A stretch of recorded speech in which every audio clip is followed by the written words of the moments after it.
This is Newsmax TV. I'm Ashley Martella. The election campaign is now in its final week. Here with us to size things up is Newsmax contributor, columnist, analyst, and best-selling book author Dick Morris. Hi, Dick.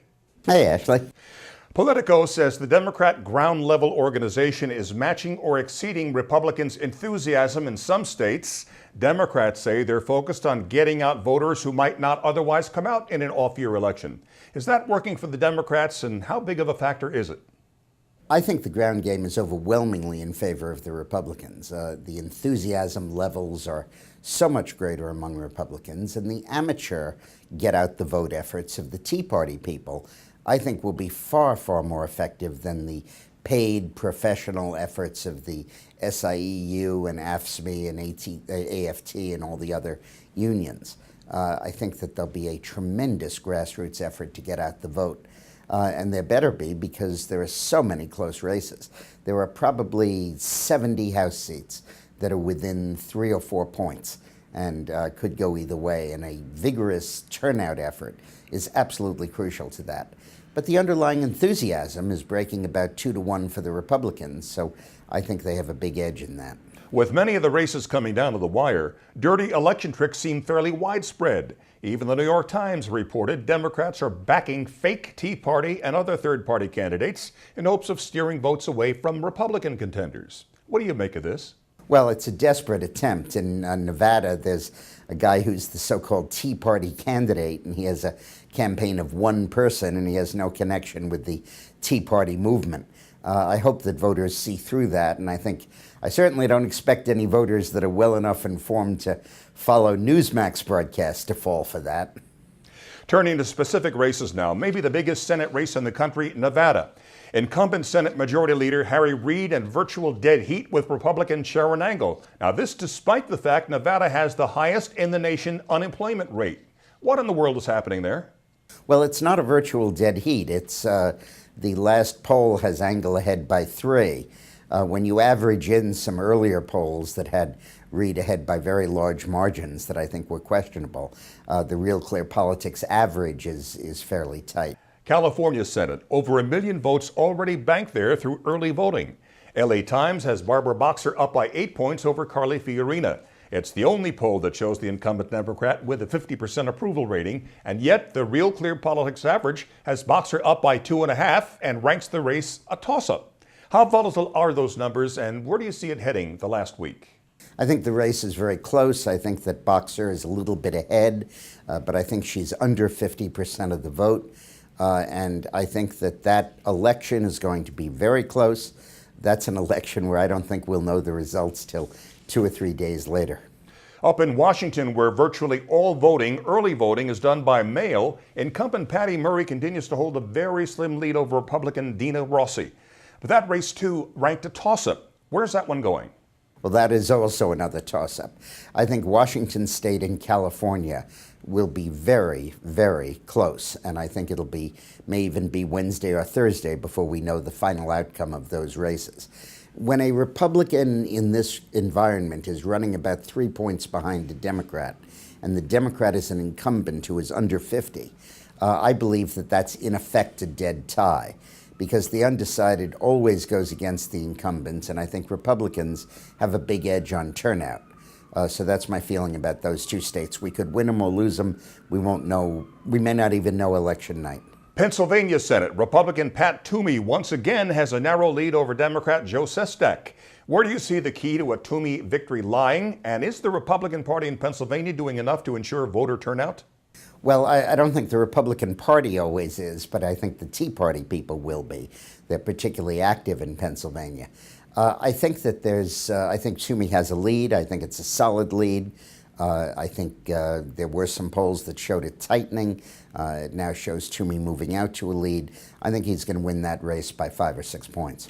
Another race that's tightening is in Kentucky, where Rand Paul's lead over Democrat Jack Conway is down to 4 points, and the race now rated a toss-up. It's one of the nastiest campaigns in the nation. Conway's attack ads questioning Paul's religion apparently aren't boomeranging as some might have expected. What's happening there, Dick?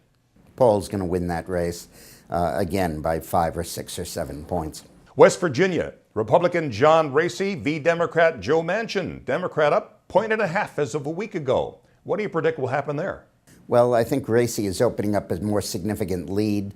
What happened was that Manchin put on a stupid ad where he's loading a rifle and talking about how he's pro-gun and in favor of repealing parts of Obamacare and how he'll fight against cap and trade. And the Republicans put on a wonderful answer.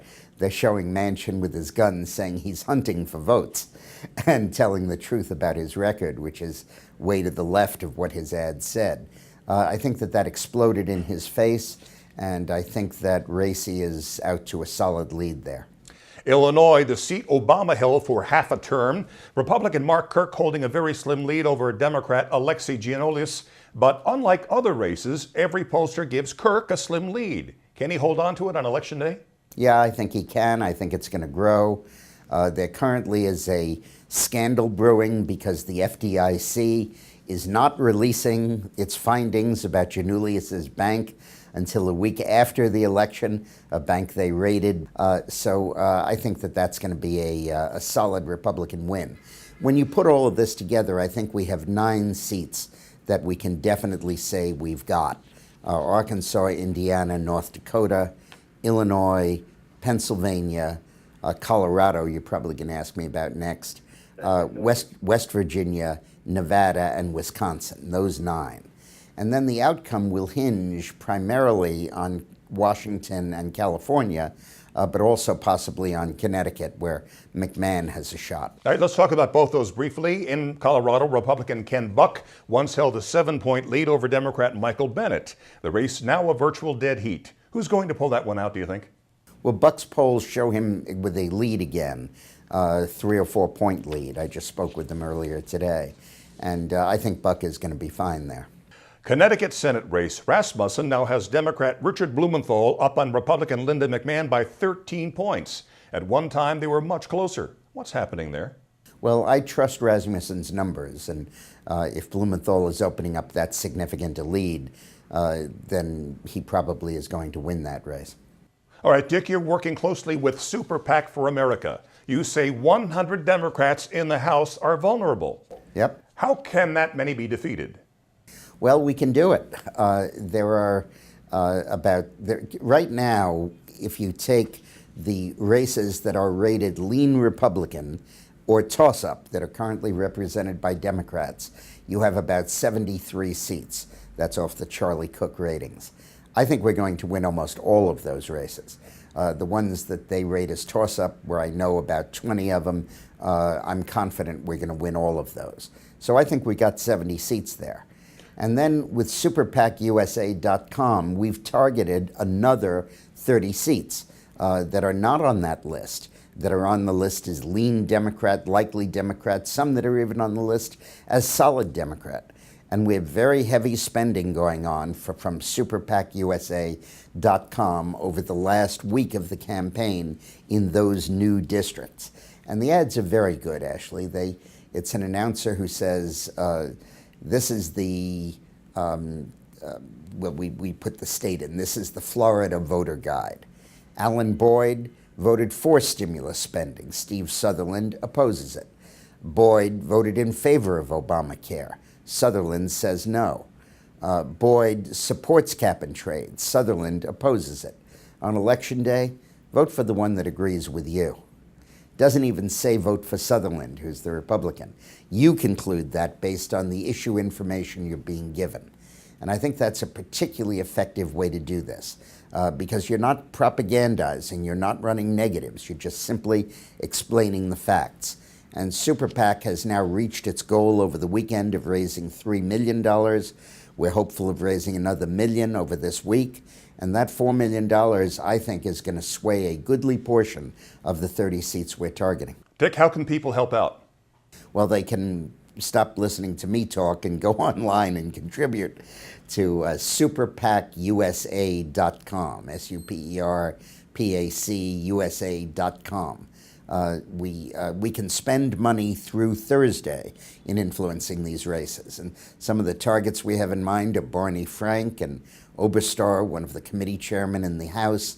These are senior Democrats from districts that in the past had been seen as solidly Democrat. One of them is the seat being vacated by Patrick Kennedy in Rhode Island. These are seats that nobody thought you could win, but now I absolutely think there's a shot at them. Pedal to the metal time. As always, Nick Morris, thanks so much. Thank you. And thank you for watching Newsmax TV.